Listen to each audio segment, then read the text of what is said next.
Pelatih PSM Makassar Bernardo Tavares, melepas 3 anak asuhnya ke timnas Indonesia. Ketiga pemain tersebut yaitu, striker Ramadan Sananta, Yaakob Sayuri, dan Muhammad Zaki Ashraf. Mereka sudah tidak terlihat di sesi latihan PSM, di Stadion Kalegowa, Sulawesi Selatan pada Senin tanggal 28 November tahun 2022. 3 pemain ini dipanggil oleh pelatih timnas Indonesia Sintayong, untuk persiapan Piala AFF 2022 pada tanggal 20 Desember tahun 2022, sampai tanggal 16 Januari tahun 2023. Pemanggilan ini tentu akan berpengaruh ke skuad PSM, lantaran kontribusi mereka selama ini ke klub. Apalagi, PSM akan menjalani pertandingan padat di sisa akhir putaran pertama. 6 pertandingan akan dihadapi dalam waktu 19 hari. Artinya waktu recovery hanya 3 hingga 5 hari saja antar pertandingan.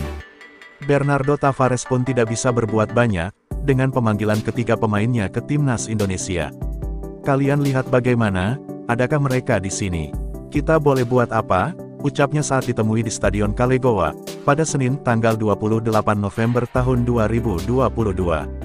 Dengan 3 pemainnya dipanggil ke timnas, pelatih berkebangsaan Portugal ini meminta Federasi PSSI menjalin komunikasi dengan klub.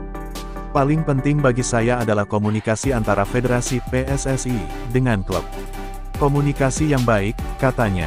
Saya perlu menilai suatu hal di sini, yang mengembangkan pemain di sini adalah klub, lanjutnya.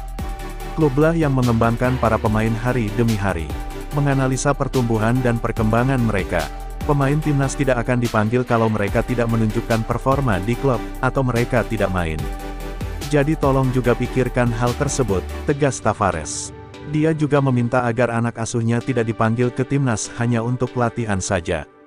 Seperti ketika memanggil Edgar Amping, M. Rafli Asrul dan Ricky Pratama di timnas Indonesia U20 beberapa waktu lalu. Mereka jarang mendapat menit bermain di timnas. Di klub sekarang, mereka tidak mendapat menit bermain karena tertinggal dengan rekan setimnya. Jadi, biarkan kita kembangkan dan mereka menunjukkan performa mereka di lapangan di Liga Domestik, jelas juru taktik 42 tahun ini. Tavares menyampaikan ke depan perlu PSSI mengatur pemanggilan ke timnas yang tidak terkait dengan agenda FIFA atau FIFA Matchday. Menurutnya, pemanggilan pemain ke timnas di luar FIFA Matchday adalah hal baru baginya, sebelumnya ia tidak pernah mendapatkan. Namun, ia tetap menghormati hal tersebut. Akan tetapi ia tidak setuju sebenarnya dengan hal tersebut. Tapi ini bukan kultur saya, ini kultur baru bagi saya. Sesuatu hal baru saya lihat sepanjang hidup saya, bahwa pemain dipanggil berbulan-bulan untuk mengikuti agenda training camp atau apa. Sepak bola manapun, di tempat saya sebelumnya tidak ada seperti ini, ungkapnya. Namun, saya harus respect. Mungkin saya harus belajar dengan kultur ini, tapi kalau ditanya saya setuju atau tidak, saya tidak setuju, pungkas pelatih berlisensi UEFA Pro ini.